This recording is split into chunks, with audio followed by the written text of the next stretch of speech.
I don't know where you live, but here in Oregon, they charge us for the bottles.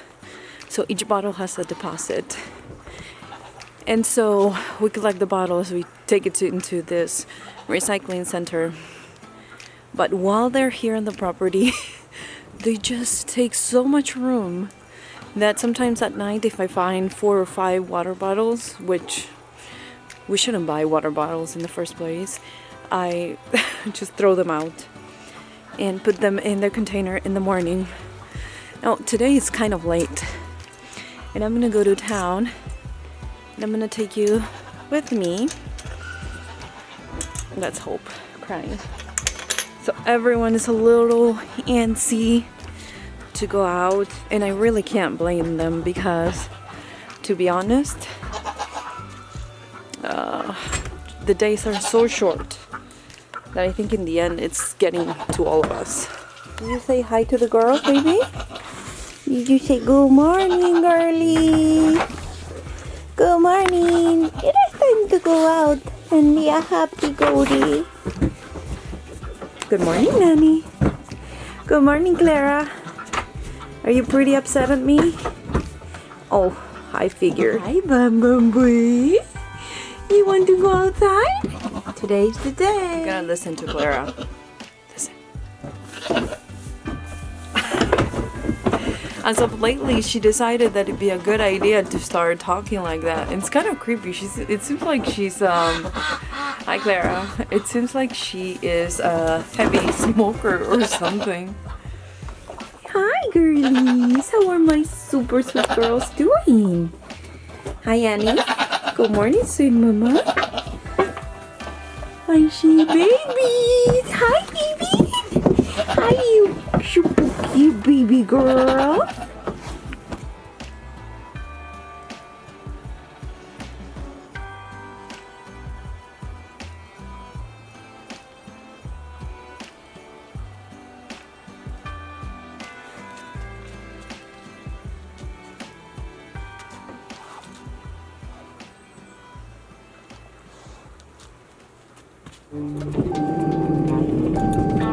Alright, we're gonna go to town, get some feed for, well, I just need to get some hay for now, and just some groceries, but I'll show you around a bit, and I'll try to include some footage of the neighborhood.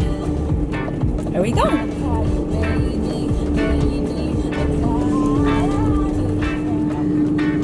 As soon as I get in the truck and get heat,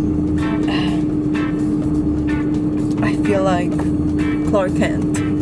Glasses on, hair up, in a ponytail. So crazy. But I'm outside and I'm always wearing a hat. That's it. Let's go to town. One of my favorite things of living here is the peace and quiet that you get from living in the country. Now, I don't know what the country looks like where you live, but over here, let me get this out of the way, but over here, it's very green. There's a lot of farming happening and lots of cattle. You know, there are some open areas like we are right now, and then all of a sudden, you'll see now, we're going into the forest and it gets super dark. But what I wanted to say is we were talking with my son about who was going to town yesterday because I needed groceries. He was like, no, and you know, who had the brightest idea to move, 40 minutes out of the closest, smallest town in the world? And he quickly, said, but I love this place. It's a great place to live, but it's so far away from everything. And the first thing that came out of my mouth is, it's because it's so far away from everything that it's one of the best places in the world we can live in. I'm not saying it's a perfect place. It's not. But it really is a peaceful place. where you get to really know your neighbors, your community, your people, where you start caring about things that maybe in the city you didn't care so much about, like a budget for a fire department, a budget for a library. We don't have all the commodities that big cities do have, which is a hospital every few miles. And those are some of the downsides of living so far away from civilization. Another problem is animals on the road. And I'm saying animals because deer, it's pretty common. Even when I lived in the city, there were some parts where we did have deer. I even had some in my backyard when we first moved to our house. But here you can see like bobcat, foxes, bears, especially cubs on the road. And there was this one time when I saw two donkeys. They were from a neighbor. Well, not even a neighbor. It was closer to town, but it was crazy to see a couple of donkeys at dusk, when everything gets so gray and dark. And I probably wasn't wearing my glasses, so when I started to see something gray that moved, I'm like, is that a shade of something? Is that a shadow? Or am I going crazy, And as I started to slow down, I realized, oh my goodness, that's a donkey. Yeah, we do have to drive more than 30 minutes to get out of where we are. And sometimes that is pain in the neck. But at the same time, I feel like this is such a magical and special place because there's not many people around. And I'm not saying, okay, you're people, I'm people. But what I'm saying is, the more people that are in a specific area, I feel like we need to make room for more people, and we destroy some of the stuff that is in that place. And since not many people want to do this drive out of the way and maybe wait until they are going to retire or something like that, then this happens to be a place that is wonderful because we don't need to make room for a lot of people. Let me show you a little bit of what this looks like. Hold up, I am on my way, I'm in motion. Let's go to the ocean. Yeah, let's go outside. We can hang out on the beach without freezing. Yeah, isn't that amazing? In Christmas times, we'll be chilling and having a good time. Doesn't matter if the snow is falling or the wind blows in the rain is pouring. It will always be Christmas in my heart. The sun was out for 2.3 seconds, so I have my sunglasses on because the sun is not coming out.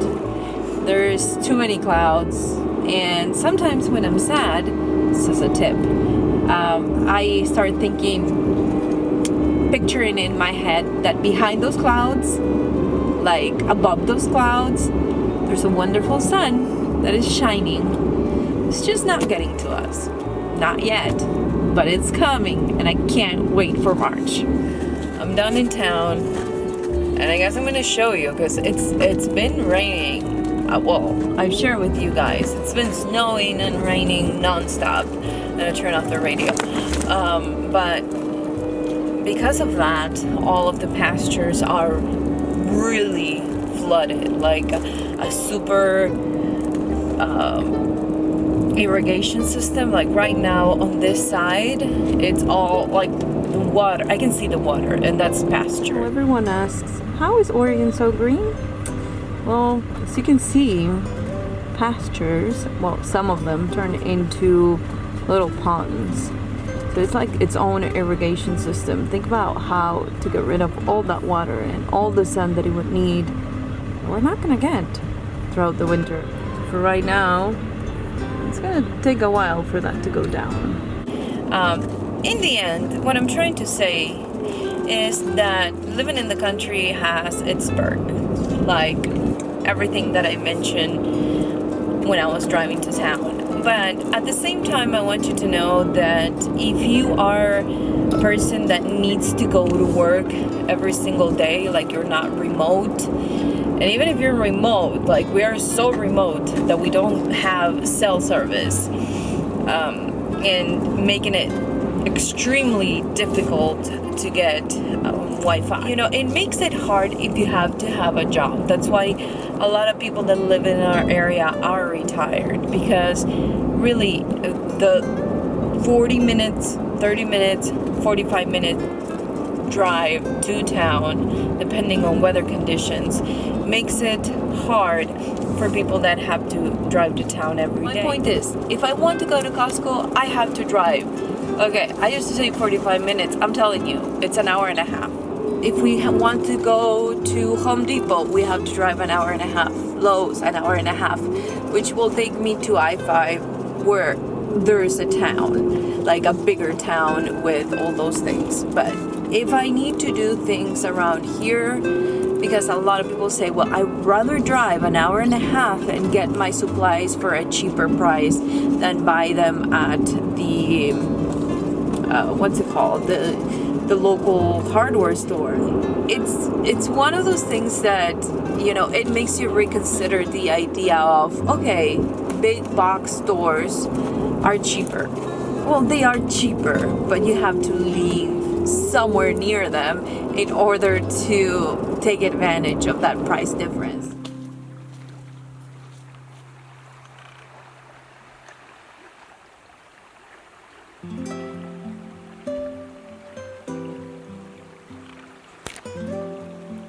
Look at the trees. They're completely covered in water.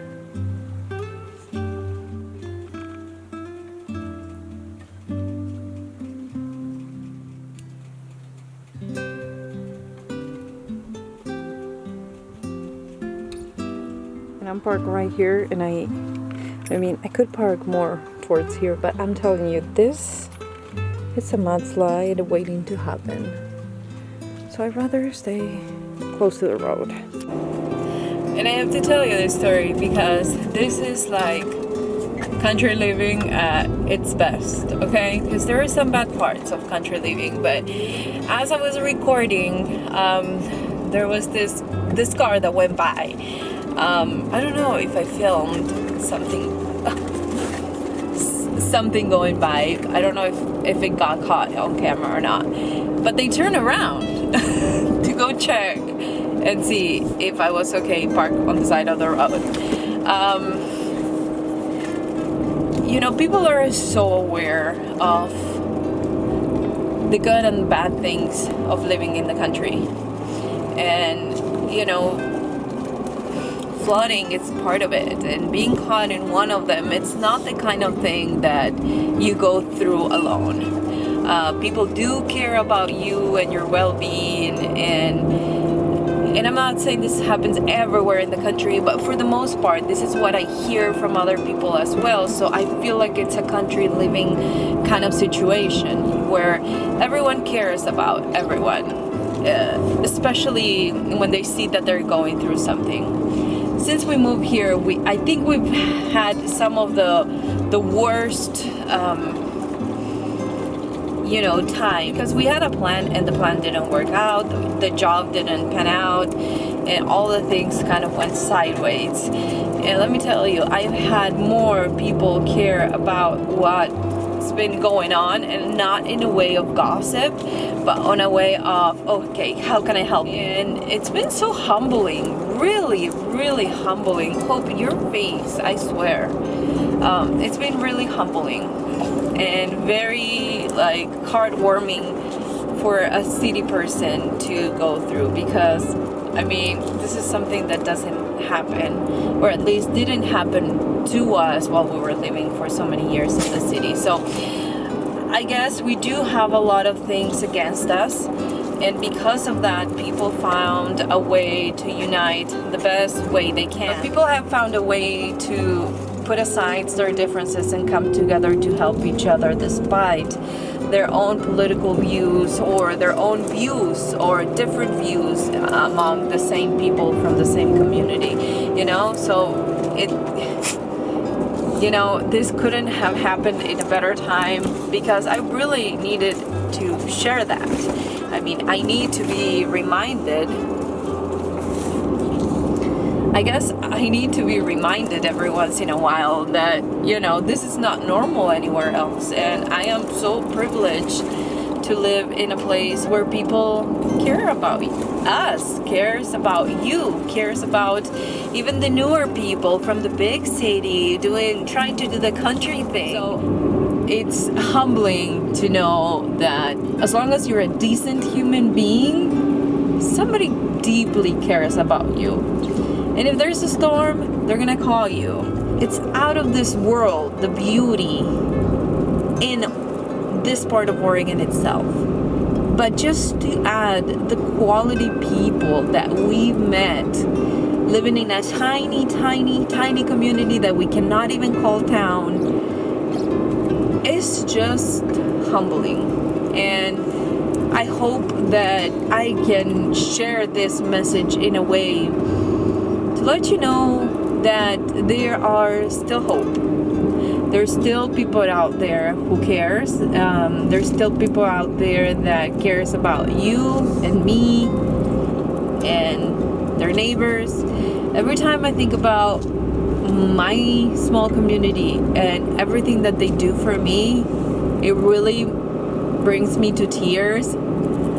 Because that's, I think, in my humble opinion, that's the best way to say we love you, And it's not about money. It's not about giving you anything that you can touch, It's not about the things. It's about, oh my gosh, these people really care. Last couple of years have been the hardest years that we've had since we moved to the US.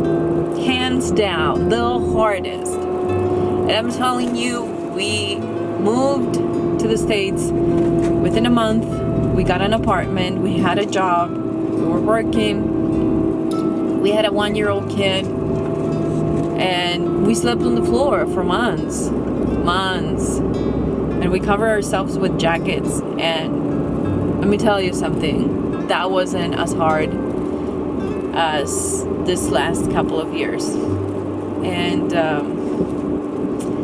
putting the right people in your path, like in your face kind of situation, has taught me that life can be hard, but if you're surrounded by wonderful people, at some points you forget of how hard it is, and you start understanding the deep meaning of life and purpose and your purpose in this world. So I'm sure this is going to be a super long video because I cannot shut up about the benefits of living in the country and how it changed our lives, really, for the better. And I hope that whatever your quest is and whatever is that you dream of achieving, whatever that may be, moving to New York City and living in a small apartment and making it in New York, or moving to LA and trying to achieve your goals and dreams, or buying a piece of property in raw land and starting from nothing like we are, or if you bought a farm and you're just starting to farm,